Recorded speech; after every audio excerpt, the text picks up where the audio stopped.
রান্না বান্না সব কমপ্লিট, আমাদের আর কোনো কাজ নেই। এবার তোমরা এক এক করে খেয়ে নাও। বাহ, সত্যি রে পল্টু, তুই খুব কাজের। কত সুন্দর সবকিছু রান্না করে ফেলেছিস।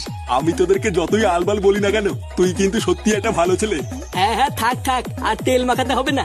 আমরা এখন একটা জায়গায় যাব, আমাদেরকে আর ডিস্টার্ব করবো না। আচ্ছা ঠিক আছে, এবার তোরা যেখানে খুশি যা।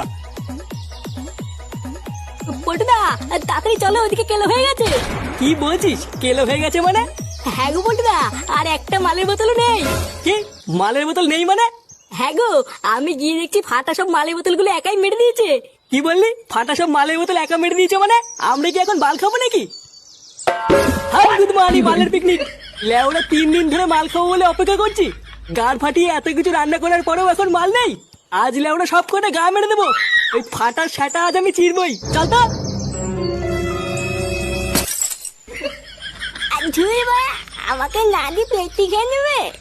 এগুলা সব কথা গা মেরে দেবো। ইয়ে মানে বলছিলাম কি পল্টু, বাচ্চা ছেলে ভুল করে ফেলেছে, ক্ষমা করে দিলে হয় না? হ্যাঁ করবো তো, ক্ষমাই তো করবো। ওর সেটা চিরে সব মাল বের করে তারপরে ক্ষমা করবো। সারা 12 ছেলে আজ সব রস বের করে নেবো। ইয়ে,